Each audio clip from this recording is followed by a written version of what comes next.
معزز خواتین و حضرات، السلام علیکم، آداب۔ آج 29 دسمبر ہے 2023 کی تاریخ، جمعے کا دن ہے۔ آج میں نے ایک ٹویٹ جاری کیا ہے جس میں نے جس طرح ساؤتھ افریقہ میں برسوں سے چلنے والے مسئلے کا ایک حل نکالا گیا کہ ٹروتھ اور ریکنسیلیشن، یعنی سچ بولو اور اپنی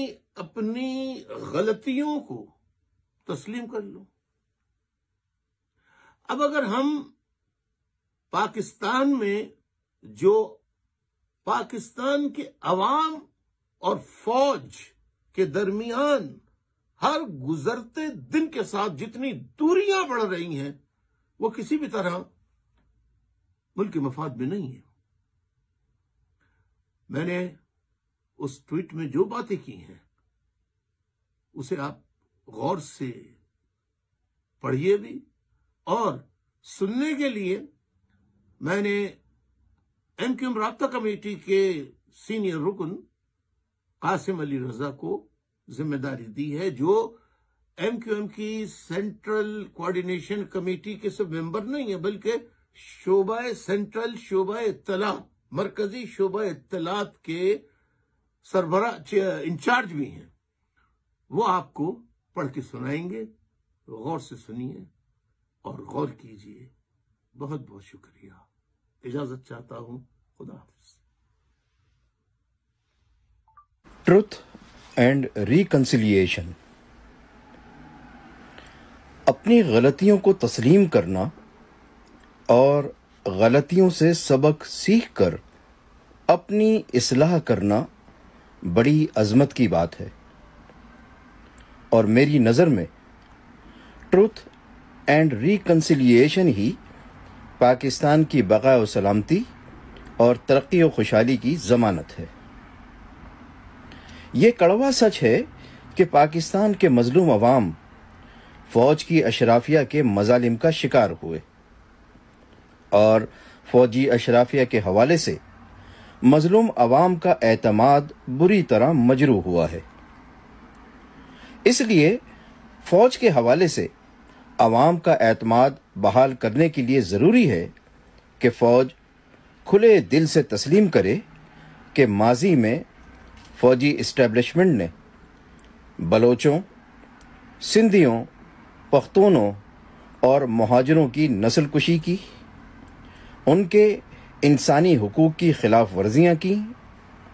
نوجوانوں کو جبری لاپتہ کیا، سیاسی انجینئرنگ کر کے عوامی مینڈیٹ کی تذلیل کی، سیاسی جماعتوں میں توڑ پھوڑ کر کے ان میں اسپلنٹر گروپس بنائے، اور عدلیہ، میڈیا اور شہریوں کے اظہار رائے کی آزادی پر قدغن لگائی، جو کہ سراسر غیر آئینی، غیر قانونی اور غیر انسانی عمل تھا۔ افسوس، صد افسوس، بلوچوں، سندھیوں، پختونوں اور مہاجروں پر فوج کشی اور ان پر ڈھائے جانے والے مظالم پر صوبہ پنجاب خاموش رہا، جس کا نتیجہ یہ نکلا کہ اب فوجی اسٹیبلشمنٹ کے مظالم کا دائرہ صوبہ پنجاب تک بھی پھیل گیا، اور پاکستان کی تاریخ میں پہلی مرتبہ صوبہ پنجاب کے عوام کو یہ تلخ تجربہ ہوا کہ فوجی اسٹیبلشمنٹ سیاسی کارکنوں اور رہنماؤں کا ماورائے عدالت قتل بھی کرتی ہے، سرکاری عقوبت خانوں میں انہیں انسانیت سوز تشدد کا نشانہ بھی بناتی ہے، انہیں جبری گمشدہ بھی کرتی ہے، ان کے بنیادی انسانی حقوق بھی پامال کرتی ہے، حتیٰ کہ جسے چاہے غداری اور حب الوطنی کے سرٹیفکیٹ بھی بانٹتی ہے۔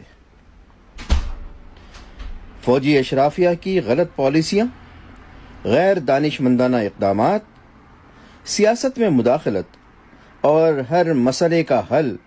ریاستی طاقت کے ناجائز استعمال سے تلاش کرنے کا خناس ملک کو دو لخت کر چکا ہے۔ اگر فوجی قیادت نے ماضی کی غلطیوں سے سبق نہ سیکھا،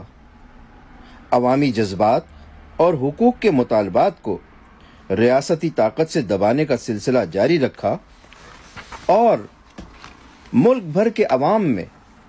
فوج کے خلاف مزید نفرتیں جنم دینے والے اقدامات کا سلسلہ بند نہ کیا، تو پھر باقی ماندہ پاکستان کی سلامتی و بقا کو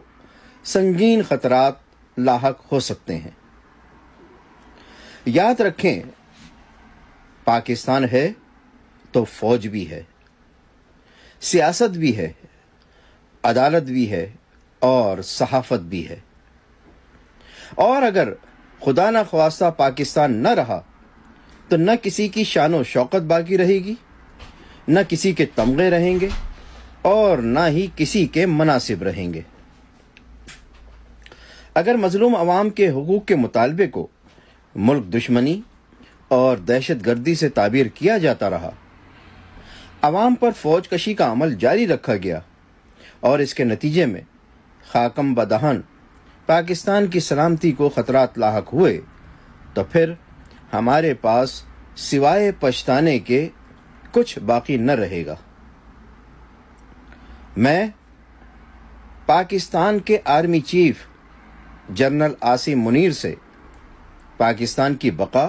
و سلامتی کے نام پر درد مندانہ اپیل کرتا ہوں کہ خدا را ٹروتھ اینڈ ریکنسیلیشن کے تحت مظلوم بلوچوں، پختونوں، سندھیوں، پنجابیوں اور مہاجروں کے اصل نمائندوں سے بات چیت کا آغاز کریں، انہیں گلے لگائیں، ان کے رشتے زخموں پر مرہم رکھیں اور ان کے سامنے اپنی غلطیوں کا اعتراف کر کے کہیں کہ ہاں، فوج کی اشرافیہ سے غلطیاں ہوئیں اور اب ہم خلوص نیت کے ساتھ اپنی اصلاح کرنا چاہتے ہیں۔ تو یقین جانیں کہ جب مظلوم عوام کے حقوق تسلیم کیے جائیں گے، انہیں انصاف ملے گا، ان کے دکھوں کا مداوع کیا جائے گا اور فوج پر ان کا اعتماد بحال ہوگا، تو پاکستان اندرونی طور پر مضبوط و مستحکم ہوگا، امن عامہ کی صورتحال بہتر ہوگی، معاشی ترقی کی راہ ہموار ہوگی اور پاکستان کی بقا و سلامتی کو بیرونی خطرات بھی لاحق نہیں ہوں گے۔ ان حقائق کی روشنی میں غور کیجئے کہ ٹروتھ اینڈ ریکنسیلیشن کا قیام وقت کا تقاضا بھی ہے اور ضرورت بھی۔ خیر اندیش الطاف حسین، 29 دسمبر 2023۔